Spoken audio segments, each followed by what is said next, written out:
Hello, good morning student. ঘড়ির কাঁটায় বাজে সকাল 7টা 15।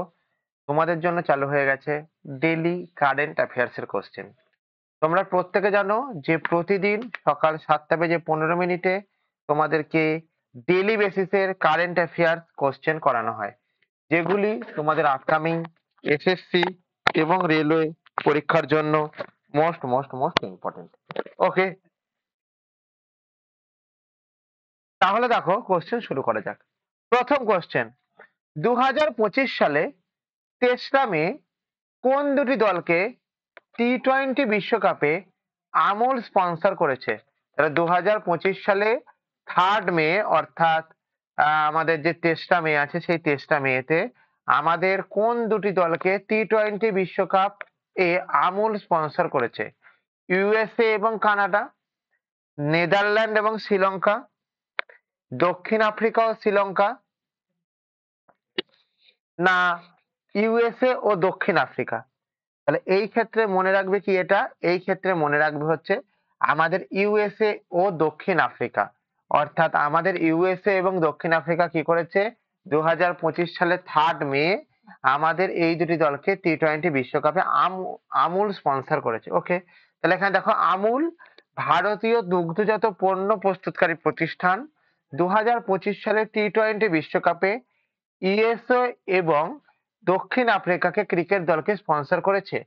এই উদ্যোগের মাধ্যমে আমূল আন্তর্জাতিক ক্রিকেটে তার উপস্থিতি বৃদ্ধি করতে চায় এবং বিশেষ করে এমন দেশে বৃদ্ধি করতে চায় যেখানে তাদের পণ্যের চাহিদা বেড়েছে।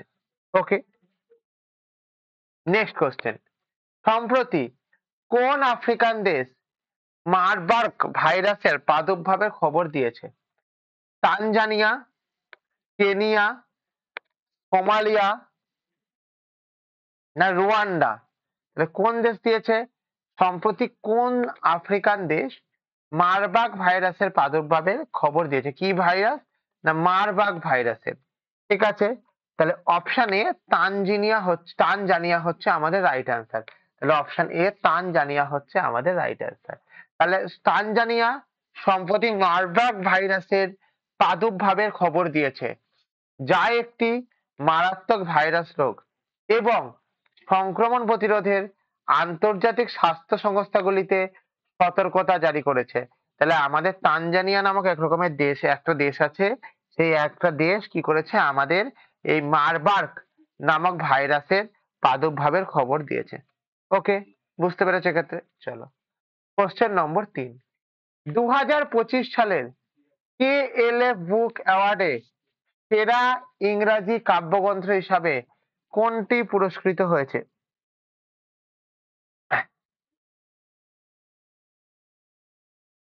তাহলে কি বললাম কথা আমরা এখানে, 2025 সালে KLF বুক অ্যাওয়ার্ড, কি বুক অ্যাওয়ার্ড?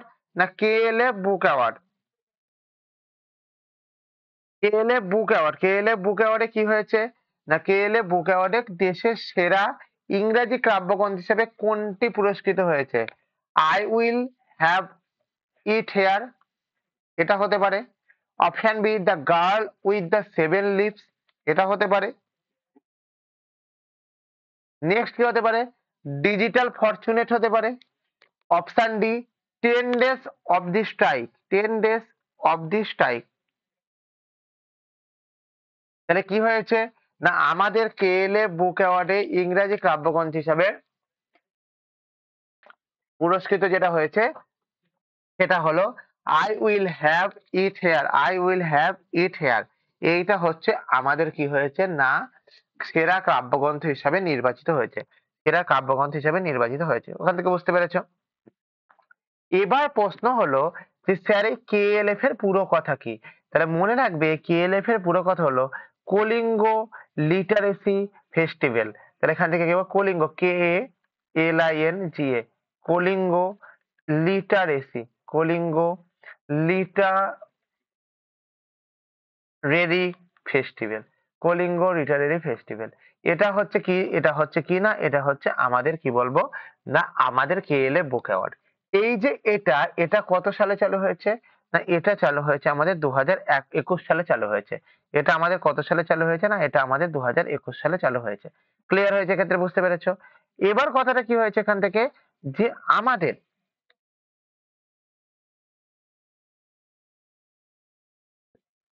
এটা আমাদের কি হয়েছে না, এটা আমাদের যেটার সময় চালু হয়েছে। নেক্সট কোয়েশ্চেন তাহলে দেখে নাও। তাহলে কি হয়েছে এখান থেকে, যে I will have it hair 2025 সালে কেএলএফ বুক অ্যাওয়ার্ডস এর সেরা ইংরাজি কাব্যগ্রন্থ হিসাবে I will have it hair পুরস্কৃত হয়েছে। এই কাব্যগ্রন্থটি কবি জিৎ থাইলের রচিত। তাহলে এই কাব্যগ্রন্থটি কার রচিত, না এই কাব্যগ্রন্থটি কবি জিৎ থাইলের রচিত হচ্ছে এই কাব্যগ্রন্থটি। ক্লিয়ার হয়েছে ক্ষেত্রে? চলো কোশ্চেন নম্বর 4। 2025 সালে গ্রিন ইন্ডিয়ান অ্যাওয়ার্ডস অনুষ্ঠানে সেরা পরিবেশগত উৎকর্ষতা পুরস্কারটি কোন সংস্থা অর্জন করেছে? অপশন এ করেছে ব্রিজস্টোন, অপশন বি করেছে Tata Steel group, option C হচ্ছে রিলায়েন্স ইন্ডাস্ট্রিজ, অপশন ডি হচ্ছে ইনফোসিস। তাহলে এই ক্ষেত্রে মনে রাখবে যে গ্রিন ইন্ডিয়া অ্যাওয়ার্ড, যেটা আমাদের সেরা পরিবেশগত উৎকর্ষতা, এটা তৈরি করেছে আমাদের কে, না এটা তৈরি করেছে আমাদের কে, ব্রিজস্টোন। কে তৈরি করেছে তাহলে এটা, না এটা তৈরি করেছে হচ্ছে আমাদের ব্রিজস্টোন। ঠিক আছে, এটা কে তৈরি করেছে, এটা আমাদের কোন কোম্পানি তৈরি করেছে, না ব্রিজস্টোন কোম্পানি তৈরি করেছে। ঠিক আছে, কথাটি বুঝতে পেরেছো আমার এখান থেকে? তাহলে ব্রিজস্টোন কোম্পানি যদি তৈরি করে থাকে আমাদের এই ক্ষেত্রে, তাহলে আমাদের এখান থেকে কি বলবো আমরা, দ্য ব্রিজস্টোনের সম্বন্ধে দেখে নাও। 2025 সালে গ্রিন ইন্ডিয়া অ্যাওয়ার্ড অনুষ্ঠান ব্রিজস্টোনের সেরা পরিবেশগত উৎকর্ষতা পুরস্কার অর্জন করেছে। সংস্থাটি পরিবেশ সুরক্ষা ও টেকসই উন্নয়নের উল্লেখযোগ্য অবদান রেখেছে। সংস্থাটি কি করেছে, সংস্থাটি হচ্ছে আমাদের পরিবেশ সুরক্ষা এবং টেকসই উন্নয়নে উল্লেখযোগ্য অবদান রেখেছে। 2025 সালে মার্চ মাসে কৃত্রিম বুদ্ধিমত্তা, ফিটনেস ও ই-কমার্স প্রকল্পের জন্য একটি বিশেষায়িত ইউনিট স্থাপন করেছে। কে স্থাপন করেছে? এসবিআই অর্থাৎ স্টেট ব্যাংক অফ ইন্ডিয়া করেছে, এইচডিএফসি ব্যাংক করেছে, আইসিআইসি ব্যাংক করেছে, না অ্যাক্সিস ব্যাংক করেছে? তাহলে এই কথাটি মনে রাখবে যে আমাদের 2025 সালে মার্চ মাসে 2025 সালে কৃত্রিম বুদ্ধিমত্তা, ফিটনেস এবং ই-কমার্স প্রকল্পের জন্য যেটি ইউনিট স্থাপন করেছে তার নাম হলো আমাদের এসবিআই। ঠিক আছে, তার নামটা কি হলো আমাদের, তার নামটা হলো আমাদের এসবিআই। তাহলে এসবিআই মানে কি, এসবিআই মানে হচ্ছে আমাদের state bank of India. SBI মানে কি, এসবিআই মানে হচ্ছে আমাদের স্টেট ব্যাংক অফ ইন্ডিয়া। হয়েছে ক্ষেত্রে বুঝতে পেরেছো? চলো এখান থেকে, এইবার এখান থেকে একটা কথাকে মাথায় রাখো। কি মনে রাখবে, যে আমাদের এই যে স্টেট ব্যাংক অফ ইন্ডিয়া, এই স্টেট ব্যাংক অফ ইন্ডিয়া আমাদের প্রতিষ্ঠা কবে হয়েছিল, বা state bank of India founded কবে হয়েছিল, তাহলে এখান থেকে মনে রাখবে যে এটা হয়েছিল হচ্ছে আমাদের 1 জুলাই হয়েছিল। কত সালে হয়েছিল, না 1955 সালে হয়েছিল। এটি কত সালে হয়েছিল, 1 জুলাই 1955 সালে আমাদের স্টেট ব্যাংক প্রতিষ্ঠা হয়েছিল। ঠিক আছে, আচ্ছা, এবারে 1950-এর আগে এই স্টেট ব্যাংকের নাম কি ছিল? এই স্টেট ব্যাংকের নাম ছিল কি আমাদের, না ইম্পেরিয়াল ব্যাংক অফ ইন্ডিয়া। কি নাম? Imperial bank of India.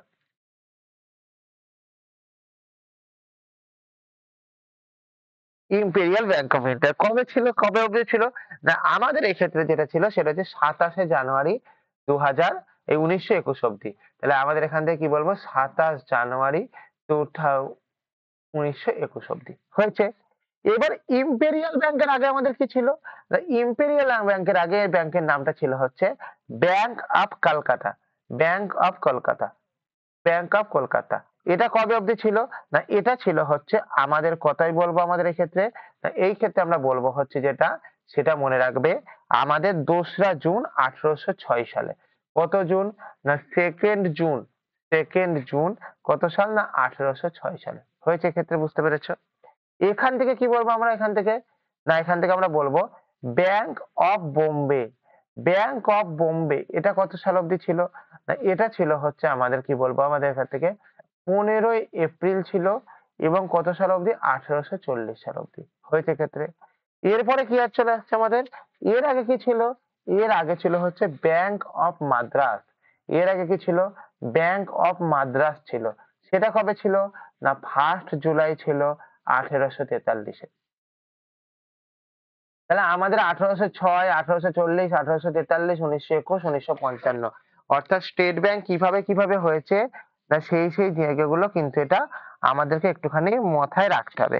এবার কথা হচ্ছে এই স্টেট ব্যাংকের হেডকোয়ার্টার কোথায়? না এই স্টেট ব্যাংকের হেডকোয়ার্টার হচ্ছে আমাদের কোথায় আছে? না স্টেট ব্যাংকের হেডকোয়ার্টার হচ্ছে আমাদের মুম্বাইতে আছে। আমাদের স্টেট ব্যাংকের হেডকোয়ার্টার কোথায় আছে? না মুম্বাইতে আছে। হয়েছে এখান থেকে? আচ্ছা, মুম্বাইয়ের কোথায় আছে? না মুম্বাইয়ের এখানে আছে কি নারিম্যান পয়েন্টে আছে। কোন পয়েন্টে আছে?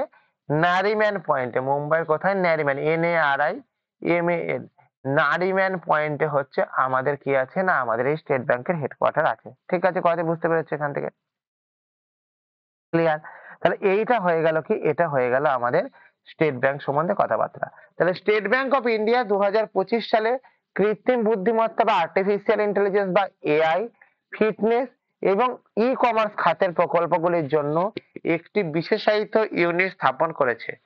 এই unit centre of excellence for project financing. কি বললাম কথাটা? এই ইউনিটটি centre of excellence for project financing নামে পরিচিত হবে এবং নতুন প্রজন্মের শিশুগুলির জন্য অর্থায়ন সমাধানের প্রদান করবে। তাহলে এখানে দেখতেই পাচ্ছ যে তোমরা যারা যারা ক্লাসটি শুরু হওয়ার আগে ক্লাসের লিংক পেতে চাও তাহলে তারা আমাদের কি করবে? তারা আমাদের টেলিগ্রাম যে চ্যানেল আছে এই টেলিগ্রাম চ্যানেলে জয়েন করে যাবে এবং এই টেলিগ্রাম চ্যানেলে জয়েন করে যাবার পরে গিয়ে কি হবে? তোমাদেরকে যে অ্যাডিশনাল ডেটাগুলি দেওয়া হচ্ছে, এই যে অ্যাডিশনাল ডেটা কোন ডেটে কোন ব্যাংক থেকে কোন ব্যাংক হয়েছে, এত কিছু হেডা ফেডা ডেটা দেওয়া হচ্ছে, এই ডেটাগুলিকে কি করা হবে? এই ডেটাগুলিকে তোমরা নোটস এবং পিডিএফ এর আকারে পেতে চাইলে তোমরা কি পাবে? না আমাদের টেলিগ্রাম চ্যানেলে জয়েন হও। আফটার ক্লাস তোমাদের নোটস এবং পিডিএফ তোমাদেরকে এখানে আমরা প্রোভাইড করে দেবো। ওকে, বুঝতে পেরেছো? তাহলে আমাদের টেলিগ্রাম চ্যানেলের নামটা কি? না আমাদের টেলিগ্রাম চ্যানেলের নামটা হচ্ছে কি হিস্ট্রি ইনসাইট। আমাদের টেলিগ্রাম চ্যানেলের নামটা কি? History insight. ওকে, এবার কি বলেছে এখান থেকে? এবার এখান থেকে বলেছে হচ্ছে আওয়ার টেলিগ্রাম চ্যানেলের লিঙ্ক। আমাদের টেলিগ্রাম চ্যানেলের যে লিঙ্কটা আছে সেই টেলিগ্রাম চ্যানেলের লিঙ্কটার নাম হচ্ছে হিস্ট্রি ইনসাইট। এবার কি বলেছে? History insight. স্পেলিংটা প্রত্যেকে লক্ষ্য করবে, HISTORY, history insight, INSIGHT, history insight. For any help, তোমাদের যদি কোনো হেল্পের প্রয়োজন হয় তবে তোমরা 9476429107 এই নাম্বারে একবার কল করতে পারো এবং কল করার সময় হচ্ছে সকাল 10টা থেকে 5টা পর্যন্ত। এবং তোমাদের যদি কোনো রকম কিছু হোয়াটসঅ্যাপে জানার দরকার হয় তোমরা 9476429107 এই নাম্বারে হোয়াটসঅ্যাপ করতে পারো। কখন? না হোয়াটসঅ্যাপ করতে পারো এনি টাইম। তোমরা যারা যারা ক্লাস থেকে দেখছো বা তারা এই নাম্বারে একবার হাই বলে মেসেজ করো। অ্যাজ আ রেজাল্ট কি হবে? অ্যাজ আ রেজাল্ট সঙ্গে সঙ্গে তোমাদের কাছে হোয়াটসঅ্যাপে যুক্ত হওয়ার লিঙ্ক এবং টেলিগ্রামে যুক্ত হওয়ার লিঙ্ক দুটোই পৌঁছে যাবে। তাহলে কি বললাম? হোয়াটসঅ্যাপে যুক্ত হওয়ার লিঙ্ক এবং টেলিগ্রামে যুক্ত হওয়ার লিঙ্ক দুটোই পৌঁছে যাবে। ওকে, চলো তাহলে এটা কি আছে আমাদের? এটা হচ্ছে আমাদের হিস্ট্রি ইনসাইট। ওকে, চলো এবার কি বলেছে ভালো করে বোঝার চেষ্টা করো। প্রতিদিন সকাল 7টা বেজে 15 মিনিটে, প্রতিদিন সকাল 7টা বেজে 15 মিনিটে তোমাদের কি হবে? না তোমাদের ডেইলি বেসিসের কারেন্ট অ্যাফেয়ার্স এর ক্লাস হবে। তোমাদের কি হবে? তোমাদের ডেইলি বেসিসের কারেন্ট অ্যাফেয়ার্স এর ক্লাস হবে এবং এই যে ডেইলি বেসিসের কারেন্ট অ্যাফেয়ার্স এর ক্লাস হবে সেই ক্ষেত্রে কি হবে? এইগুলি তোমাদের আপকামিং SSC এবং রেলওয়ে এবং অন্যান্য পরীক্ষার জন্য মোস্ট মোস্ট মোস্ট ইম্পর্টেন্ট হয়েছে। এবং তোমাদের যারা ক্লাসটি দেখছো তোমরা প্রত্যেকে ক্লাসটিকে লাইক করবে, কমেন্ট করবে, শেয়ার করবে এবং সাবস্ক্রাইব করে বেল আইকনকে প্রেস করে রাখবে যাতে করে পরবর্তী ভিডিও আসার সঙ্গে সঙ্গে সবার আগে সর্বপ্রথম তোমার কাছে নোটিফিকেশন পৌঁছে যায়। ওকে, তাহলে কি করানো হচ্ছে? তোমাদের কিন্তু প্রতিদিন অর্থাৎ আজকের দিনের কি কি মোস্ট ইম্পর্টেন্ট কারেন্ট অ্যাফেয়ার সেই সমস্ত কারেন্ট অ্যাফেয়ার্স গুলো কিন্তু তোমাদেরকে এইখানে তুলে দেওয়া হচ্ছে। ওকে, কথাটি বুঝতে পেরেছো এখান থেকে কি বলতে চাইছি? চলো নেক্সট কোশ্চেন। 2025 সালে তেসরা মে কোন দেশ 4000 বছরের পুরনো একটি কাঠের বৃত্ত আবিষ্কার করেছে? তাহলে আমাদের 2025 সালের 23 মে কোন দেশ 4000 বছরের পুরনো একটি কাঠের পুরনো বৃত্ত আবিষ্কার করেছেন? Option A Denmark, option B Sweden, option C Norway, option D Germany. তাহলে এই ক্ষেত্রে আমার কি উত্তর হবে?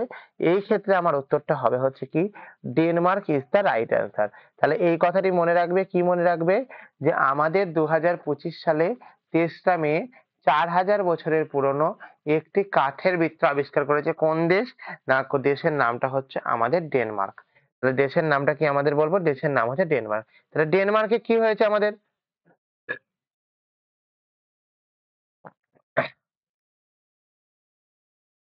ডেনমার্কে কি হয়েছে? তা ডেনমার্ক কি করেছে না আমাদের 4000 বছরের পুরনো একটা কাঠের বৃত্ত আবিষ্কৃত করেছে, যা স্টোনহেঞ্জের মতো প্রাচীন স্থাপত্যের উদাহরণ। এটি সূর্য পূজা বা আচার অনুষ্ঠানের জন্য ব্যবহৃত হতে পারে বলে ধারণা করা হচ্ছে। হয়তো সেই কাঠের বৃত্তটাকে পুজো করা হতো, এইরকম কিছু বলে সেটাকে ধারণা করা হচ্ছে। ক্লিয়ার কথা বুঝতে পেরেছো এখান থেকে? চলো, এইবার কথাটা হয়েছে কি আমাদের এই ক্ষেত্রে মনে রাখবে যে আমাদের এইটা হয়ে গেল ডেনমার্ক। কোশ্চেন নম্বর 7, 2025 সালে এপ্রিল মাসে ভারতের কোন মহাকাশ মিশনটি প্রথমবারের মতো পৃথিবীর মেরু অঞ্চল দিয়ে মহাকাশে মানব মহাকাশচারীদের পাঠিয়েছে? ফ্যাম 2, গ্যাগানজান 1, স্পেসএক্স ক্রু 2, রোকসমক্স মিশন। তাহলে এই ক্ষেত্রে কি বলবো কথাটা আমার এক্ষেত্রে? না, এই ক্ষেত্রে 2025 সালে এপ্রিল মাসে কোন মিশনটি প্রথমবারের মতন আমাদের কি হয়েছে না মেরু অঞ্চল দিয়ে আমাদের মহাকাশে পাঠিয়েছে? তাহলে এই ক্ষেত্রে আমরা কি বলবো? না, এই ক্ষেত্রে উত্তরটা হবে হচ্ছে আমাদের ফ্যাম 2 ইজ দ্য রাইট অ্যান্সার। কি আমাদের রাইট অ্যান্সার? না, ফ্যাম 2 ইজ দ্য রাইট অ্যান্সার। তাহলে একটুখানি দেখে নাও যে স্পেসএক্স ফ্যাম 2 বা আমাদের ফ্যাম 2 হচ্ছে রাইট অ্যান্সার মিশন সফলভাবে পৃথিবীর মেরু অঞ্চল দিয়ে মহাকাশে মানব মহাকাশচারী পাঠিয়েছে। এই মিশনটি 22টি বৈজ্ঞানিক পরীক্ষা দ্বারা সম্পন্ন হয়েছে। তাহলে এই মিশনটি কতগুলি বৈজ্ঞানিক পরীক্ষা দ্বারা সম্পন্ন হয়েছে? না, এই মিশনটি আমাদের 22টি বৈজ্ঞানিক পরীক্ষা দ্বারা সম্পন্ন হয়েছে, যা প্রথমবারের মতো মহাকাশে এক্স-রে তোলা এবং মাইক্রোস্কোপিক মাশরুম চাষে অন্তর্ভুক্ত ছিল। এটা কি হয়েছে?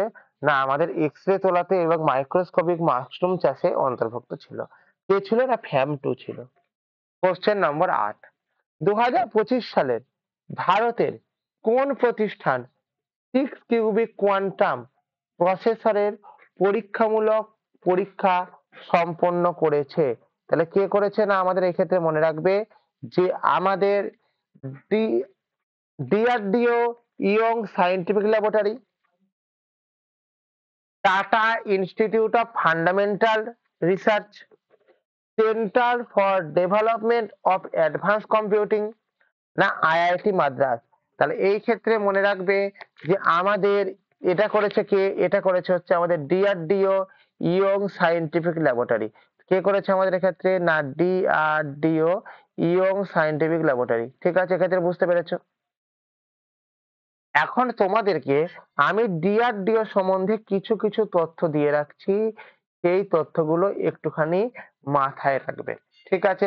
এ কি করেছে? না, প্রথম 6 কিউবিক কোয়ান্টাম প্রসেসর করেছে। হয়েছে এখান থেকে? তাহলে ডিআরডিও প্রথম কথা হচ্ছে ফর্মড কবে হয়েছে? এই ডিআরডিও ফর্মড হয়েছিল 1958 এ ফর্মড হয়েছিল। এক্ষেত্রে বুঝতে পেরেছো? আচ্ছা, এর হেডকোয়ার্টার কোথায়? এর হেডকোয়ার্টার হচ্ছে আমাদের কোথায় আছে? এর হেডকোয়ার্টার হচ্ছে আমাদের নিউ দিল্লিতে আছে। কথাটি বুঝতে পেরেছো এখান থেকে? আচ্ছা, গেল এখান থেকে। এইবার কথাটা হয়েছে কি আমাদের এইখানকার যিনি হচ্ছেন আমাদের একবারে চেয়ারম্যান বলতে পারো, আমাদের এখানকার যিনি চেয়ারম্যান আছেন, আমাদের চেয়ারম্যানের নামটা কি? না, চেয়ারম্যানটা হচ্ছেন কি আমাদের এক্ষেত্রে? না, আমাদের সমীর ভি কামাত। কি আছেন আমাদের এখান থেকে? Samir, SAMEE, Samir V Kamat, KAMAT। Samir V Kamat হচ্ছেন আমাদের এখানকার চেয়ারম্যান আছেন। হয়েছে? ক্ষেত্রে বুঝতে পেরেছো? আচ্ছা, আর এটা আমাদের কোন অ্যাফেয়ার্স এর কোন মিনিস্ট্রির আন্ডারে পড়ে? না এটা হচ্ছে আমাদের মিনিস্ট্রি অফ ডিফেন্স এর আন্ডারে পড়ে। এটা কিসের মধ্যে পড়ে? না Ministry of Defence, Ministry of Defence, DEFNC, Ministry of Defence এর আন্ডারে পড়ে। ডিফেন্স মিনিস্টার আমাদের কে আছেন? ডিফেন্স মিনিস্টার আছেন হচ্ছে আমাদের রাজনাথ সিং। ডিফেন্স মিনিস্টার আমাদের কে আছেন? না Rajnath, Rajnath Singh, SINGH। Defence minister কে আছেন আমাদের? ডিফেন্স মিনিস্টার হচ্ছেন আমাদের রাজনাথ সিং। ক্লিয়ার হয়েছে ব্যাপারটা? তাহলে এখানে দেখে নাও DRDO young scientific laboratory, TIF এর অর্থাৎ টাটা কনসালটেন্সি সার্ভিস আমাদের যৌথভাবে 6 কিউবিক কোয়ান্টাম, তাহলে এখানে বুঝতেই পারছো এখানে দুটোই উত্তর হচ্ছে আমাদের অ্যাকচুয়ালি, ঠিক আছে, এবং TCS যৌথভাবে 6 কিউবিক কোয়ান্টাম প্রসেসের পরীক্ষামূলক পরীক্ষা সফলভাবে সম্পন্ন করেছে। এটি ভারতের কোয়ান্টাম কম্পাউন্ডিং এর একটি গুরুত্বপূর্ণ মাইলফলক। এটি কি? এটা হচ্ছে আমাদের কোয়ান্টাম কম্পিউটিং এর একটি গুরুত্বপূর্ণ মাইলফলক। ওকে, কোশ্চেন নম্বর 9।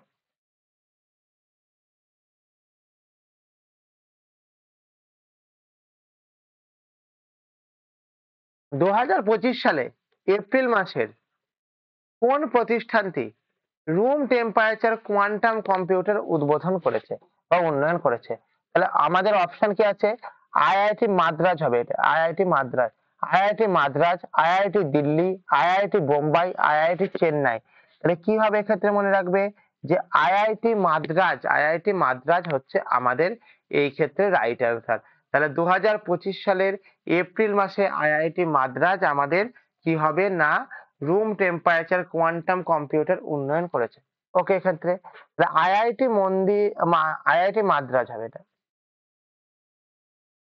IIT মাদ্রাজ হবে। IIT Madras quantum science and technology সেন্টারে মাধ্যমে room temperature and quantum computer উদ্বোধন করেছে।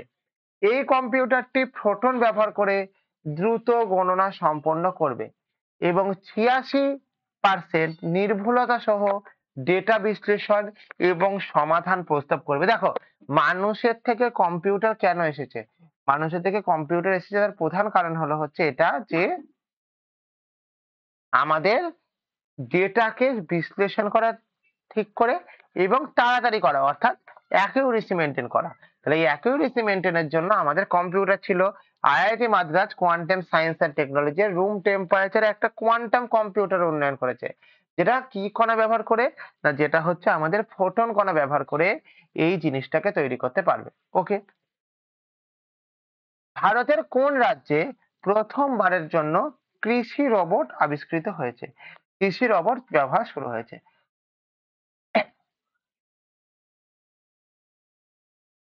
ভারতের কোন রাজ্যে আমাদের প্রথমবারের জন্য কৃষি রোবট শুরু হয়েছে? অপশন এ মহারাষ্ট্রতে, অপশন বি কেরলেতে, অপশন সি তামিলনাড়ুতে, অপশন ডি উত্তরপ্রদেশে। তাহলে আমাদের এক্ষেত্রে মনে রাখবে মহারাষ্ট্র যারা বলছে ভুল, Kerala is the right answer. Kerala is the right answer. তাহলে কেরল কি হচ্ছে আমাদের এক্ষেত্রে রাইট অ্যান্সার। ঠিক আছে, কথাটি বুঝতে পেরেছো এখান থেকে? এইবার আমাদেরকে যদি বলা হয়েছে কেরলে কি চালু হয়েছে, তাহলে কেরলে চালু হয়েছে তোমাদের কৃষি রোবট প্রথম চালু হয়েছে। ঠিক আছে, এক্ষেত্রে বুঝতে পেরেছো? এবার কেরলের আমাদের ফরমেশন কবে হয়েছে? না কেরলের আমাদের যেটা ফরমেশন হয়েছে সেটি হয়েছে আমাদের কি? না ফাউন্ডেড, FOUNDED, ফাউন্ডেড। এটা কবে হয়েছে? না 1 নভেম্বর 1956। 1 নভেম্বর 1956। এবং এর যে ক্যাপিটাল আছে, এই ক্যাপিটালের নামটা কি আছে? ক্যাপিটালের নামটা হচ্ছে তিরুভবন্তপুরম। তিরুভবন্তপুরম, তিরুভবন্তপুরম, এটা হচ্ছে আমাদের ক্যাপিটালের নাম আছে, হয়েছে এখান থেকে। এবার কি হয়েছে? এখানকার গভর্নর কে আছেন আমাদের এখান থেকে? না, এখানকার গভর্নর যিনি আছেন তিনি নাম হচ্ছে কি? রাজেন্দ্র আরলেকার। কি নাম এখান থেকে? রাজেন্দ্র আর লেকার, আর লেকার। তাহলে এখানকার গভর্নরের নামটা কিন্তু মনে রাখবে, গভর্নরের নামটা কি মনে রাখবে? আর লেকার, হয়েছে এখান থেকে। এবং এখানকার সিএম যিনি আছেন তিনি কি আছেন আমাদের? সিএম যিনি আছেন তিনি হচ্ছেন কে? পিনিয়ারি বিজয়ন। কি আছে নামটা? পিনিয়ারি, PINA RAYI, পিনিয়ারি Vijayan, BIJAYN, পিনিয়ারি Vijayan হচ্ছেন আমাদের এখানকার কি বলবো না আমাদের এখানকার সিএম আছেন। তাহলে কোন রাজ্যে কৃষি রোবট চালু হয়েছে না কৃষি রোবট চালু হয়েছে আমাদের কেরালা স্টেটে কৃষি রোবট চালু হয়েছে। তাহলে কেরালা রাজ্যে প্রথমবারের মতো কৃষি রোবট চালু হয়েছে, যা কৃষির আধুনিকরণের জন্য একটি গুরুত্বপূর্ণ পদক্ষেপ। যা কিসের জন্য গুরুত্বপূর্ণ পদক্ষেপ? যা হচ্ছে মানে কৃষির যে আধুনিকরণ আছে সেই আধুনিকরণের জন্য একটি গুরুত্বপূর্ণ পদক্ষেপ। এবার কি হয়েছে দেখো, তোমরা যদি ক্লাস শুরু হবার আগে ক্লাসের লিঙ্ক পেতে চাও, তাহলে তোমরা আমাদের যে টেলিগ্রাম চ্যানেল আছে এই টেলিগ্রাম চ্যানেলে জয়েন হয়ে যাও। তাহলে তোমরা ক্লাসে শুরু হওয়ার আগে লিঙ্ক এবং আফটার ক্লাস তোমাদের যে এত অ্যাডিশনাল ডেটা লেখানো হচ্ছে এই অ্যাডিশনাল ডেটাগুলিকে তোমরা নোটস এবং পিডিএফ আকারে তোমরা পেয়ে যাবে। এবার কি হয়েছে না এটা হচ্ছে আমাদের দেখো হিস্ট্রি ইনসাইট, এটা হচ্ছে আমাদের টেলিগ্রাম চ্যানেলের নাম। ওকে, তাহলে এখানে লক্ষ্য রাখবে একটুখানি।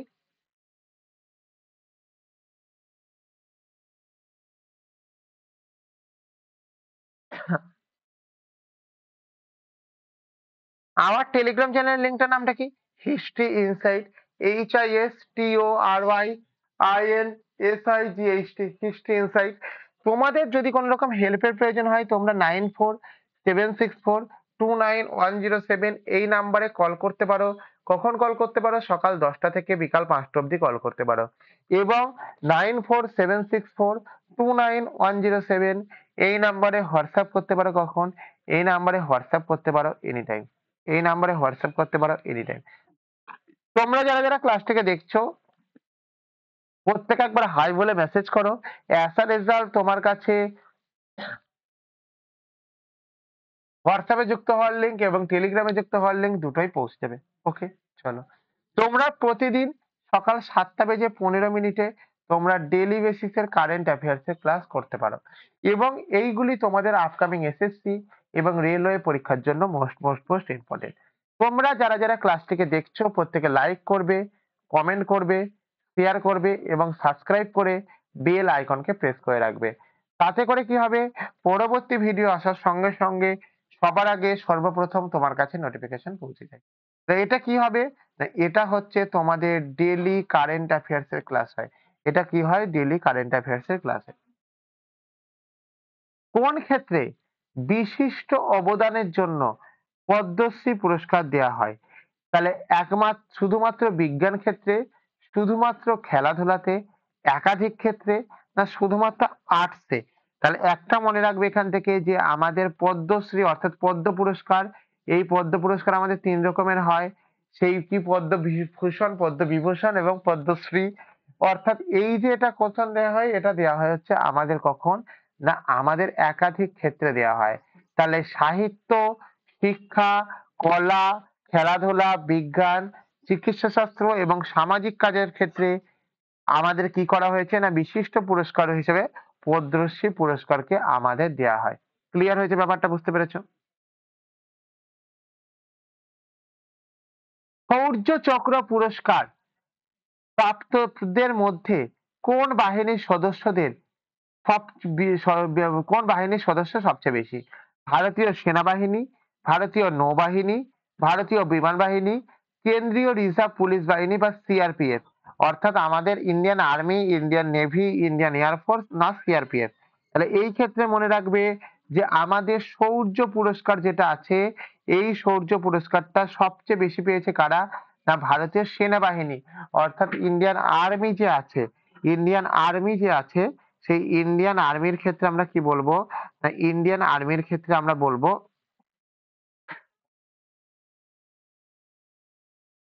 ইন্ডিয়ান আর্মির ক্ষেত্রে আমরা বলবো কি না ইন্ডিয়ান আর্মির ক্ষেত্রে আমরা বলবো তারা শৌর্য পুরস্কারে সবচেয়ে বেশি পরিমাণে পেয়েছে। ক্লিয়ার হয়েছে এক্ষেত্রে? বুঝতে পেরেছো? তাহলে আমাদের প্রজাতন্ত্র দিবস ভারতে যে সংবিধান গৃহীত হয়েছিল সেদিনই আমাদের ইন্ডিয়ান আর্মি আমাদের দেশের জন্য গৃহীত হয়েছিল। ঠিক আছে, এই ক্ষেত্রে এটুকুনি মনে রাখবে। ঠিক আছে, ক্লিয়ার হয়েছে ব্যাপারটা? চলো এখান থেকে। আচ্ছা, আর একটা কথা মনে রাখবে যে আর্মি ডে কবে পালন করা হয়? আর্মি ডে আর্মি ডে পালন করা হচ্ছে আমাদের 15ই জানুয়ারি পালন করা হয়। আর্মি ডে পালন করা হয় কত সালে? না আর্মি ডে পালন করা হচ্ছে আমাদের 15ই জানুয়ারিতে পালন করা হয়, ঠিক আছে। আর এদের প্রেসিডেন্ট কে, না এদের প্রেসিডেন্ট হচ্ছে আমাদের একবারে প্রেসিডেন্ট মানে হচ্ছে আমাদের দ্রৌপদী মুর্মু, ঠিক আছে, বুঝতে পেরেছো। 2025 সালে শৌর্য চক্র পুরস্কার প্রাপ্তদের মধ্যে সবচেয়ে বেশি সংখ্যক আছে ভারতীয় সেনাবাহিনীর। মোট 14 জন সেনা এই পুরস্কার অর্জন করেছে। মোট কতজন সেনা তাহলে এই পুরস্কার অর্জন করেছেন? না গো, মোট 14 জন সেনা এই পুরস্কার অর্জন করেছে। হয়েছে। কোন রাজ্য কোন রাজ্যে মহাকালেশ্বর মন্দির অবস্থিত, যা সম্প্রতি মন্দির ধসের খবরের শিরোনামে আসছে? তার মানে দেখো, কোনো কিছু একটা মন্দির বা কোনো কিছু একটা স্থাপত্য, তার উপরে যতক্ষণ না একটা ধস বা কোনো কিছু হচ্ছে ততক্ষণ পর্যন্ত সেই শিরোনামে আসে না। তো এই ক্ষেত্রে মন্দিরটা ধসে পড়েছে, এবং এই যে ধসে পড়েছে, এটা আমাদের কোন রাজ্যের? না আমাদের উত্তরপ্রদেশ রাজ্যের, কর্ণাটক রাজ্যের, তামিলনাড়ু রাজ্যের, না মধ্যপ্রদেশ রাজ্যের? তাহলে এই ক্ষেত্রে মনে রাখবে, উত্তরপ্রদেশ না, কর্ণাটক না, তামিলনাড়ু না, অর্থাৎ Madhya Pradesh is the right answer. তার মানে কোন রাজ্যে মহাকালেশ্বর মন্দির অবস্থিত, তার সম্প্রতি ধসে পড়েছে, তা সেটি হচ্ছে আমাদের মধ্যপ্রদেশ রাজ্যে। আমাদের যে মন্দিরটি আছে এটা হচ্ছে আমাদের কি বলবো, না এটি হচ্ছে আমাদের মহাকালেশ্বর মন্দির অবস্থিত। ওকে, মহাকালেশ্বর মন্দির মধ্যপ্রদেশে রাজ্যে অবস্থিত এবং সম্প্রতি মন্দির ধসে খবরের শিরোনামে এসেছে, যা স্থানীয় জনগণের মধ্যে উদ্বেগ সৃষ্টি করেছে। যা কি করেছে? স্থানীয় জনগণের মধ্যে উদ্বেগ সৃষ্টি করেছে। ঠিক আছে, কথা বুঝতে পেরেছো? তাহলে আমাদের এই ক্ষেত্রে কি মনে রাখবে? না আমাদের এই ক্ষেত্রে মনে রাখবে হচ্ছে মধ্যপ্রদেশে হয়েছে। 2025 সালে পদ্মশ্রী পুরস্কার কোন ভারতীয় রন্ধন শিল্পী সম্মানিত হয়েছেন? তাহলে আমাদের রন্ধন শিল্পী মানে কি, না শেফ যাদেরকে বলা হয় তাদেরকে বলা হচ্ছে রন্ধন শিল্পী। হয়েছে। Option A Ramji, option B Sanjay Thapar, option C chef Damu, option D Sanjeev Kapoor. তাহলে আমাদের এই ক্ষেত্রে মনে রাখবে যে আমাদের 2025 সালে রামজি পুরস্কারে ভারতীয় রন্ধন শিল্পে সম্পাদিত হয়েছে কি? অপশন এ রামজি, সঞ্জয়, তারপর দেখো বলেই দিয়েছে সেফ, তার মানে সেফ দামু, অপশন সি হচ্ছে রাইট অ্যান্সার। তার মানে 2025 সালে পদ্মশ্রী পুরস্কার কোন ভারতীয় রন্ধন শিল্পী সম্মানিত হয়েছেন? না সেফ দামু আমাদের সম্মানিত হয়েছেন। তাহলে 2025 সালে পদ্মশ্রী পুরস্কারে সেফ দামুকে সম্মানিত করা হয়েছে। তিনি দক্ষিণ ভারতীয় রন্ধন শিল্পের প্রচারে গুরুত্বপূর্ণ ভূমিকা পালন করেছে। যিনি দক্ষিণ ভারতের রন্ধন শিল্প প্রচারে গুরুত্বপূর্ণ ভূমিকা পালন করেছেন। হয়েছে। 2025 সালে উইজডেন ক্রিকেটার অ্যালম্যান এক ভারতের কোন ক্রিকেটারকে সেরা পুরুষ ক্রিকেটার হিসাবে মনোনীত করা হয়েছে? অপশন এ রোহিত শর্মাকে করা হয়েছে, অপশন বি বিরাট কোহলিকে করা হয়েছে, অপশন সি জসপ্রীত বুমরাহকে করানো হয়েছে, অপশন ডি শ্রেয়স আয়ারকে করানো হয়েছে। তাহলে রোহিত শর্মাকে করা হয়নি, বিরাট কোহলিকে করা হয়নি, জসপ্রীত বুমরাহকে উইজডেন ক্রিকেট অ্যালম্যানাক হিসাবে ভারতের সেরা পুরুষ ক্রিকেটার হিসাবে মনোনীত করা হয়েছে। ঠিক আছে, তাহলে এক্ষেত্রে দেখে নাও, তাহলে 2025 সালে এইটা জসপ্রীত বুমরাহকে সেরা পুরুষ ক্রিকেটার হিসেবে মনোনীত করা হয়েছে। তিনি 2024 সালে টি-20 বিশ্বকাপ জয়ে গুরুত্বপূর্ণ ভূমিকা পালন করেছেন। কত সালে? না 2024-এ। 2025-এ কিন্তু তার সম্বন্ধে এখন অব্দি কোনো কথা ওঠেনি। হয়েছে। তাহলে একই কথা, যে তোমরা যদি ক্লাস শুরুর আগে ক্লাসের লিঙ্ক পেতে চাও তাহলে আমাদের টেলিগ্রাম চ্যানেলে জয়েন হয়ে যাও, এবং অ্যাডিশনাল ডেটাগুলিকে তোমরা যদি দেখতে চাও তাহলে সেই ক্ষেত্রে তোমরা আমাদের এই টেলিগ্রাম চ্যানেলে জয়েন হও, তাহলে এখানে নোটস এবং পিডিএফ পেয়ে যাবে। ওকে, এটা কি? এটা হচ্ছে আমাদের হিস্ট্রি ইনসাইট। আওয়ার টেলিগ্রাম চ্যানেলের লিঙ্কটার নামটা কি? History insight. For any help, তোমাদের যদি কোনো হেল্পের প্রয়োজন হয় তবে তোমরা 9476429107 এই নাম্বারে কল করতে পারো। কখন কল করবে? সকাল 10টা থেকে বিকাল 5টা পর্যন্ত কল করবে, এবং 947642 292107 এই নাম্বারে হোয়াটসঅ্যাপ করতে পারো এনি টাইম। তোমরা যারা ক্লাসটিকে দেখছো প্রত্যেকে এই নাম্বারে একবার হাই বলে মেসেজ করো, এবং তো সঙ্গে সঙ্গে তোমাদের কাছে হোয়াটসঅ্যাপে যুক্ত হওয়ার লিঙ্ক এবং টেলিগ্রামে যুক্ত হওয়ার লিঙ্ক পৌঁছে যাবে। ওকে, চলো। প্রতিদিন সকাল 7:15-তে তোমাদের ডেইলি সিএ বা কারেন্ট অ্যাফেয়ার্স ক্লাস হয়, যেগুলি তোমাদের এসএসসি এবং রেলওয়ে পরীক্ষার জন্য মোস্ট মোস্ট মোস্ট ইম্পর্টেন্ট। এবং তোমরা প্রত্যেকে এই ক্লাসটিকে লাইক করবে, কমেন্ট করবে, শেয়ার করবে এবং সাবস্ক্রাইব করে বেল আইকনকে প্রেস করে রাখবে, যাতে করে পরবর্তী ভিডিও পাওয়ার সঙ্গে সঙ্গে সবার আগে সর্বপ্রথম তোমার কাছে নোটিফিকেশন পৌঁছবে। ওকে, থ্যাংক ইউ প্রত্যেককে, থ্যাংক ইউ।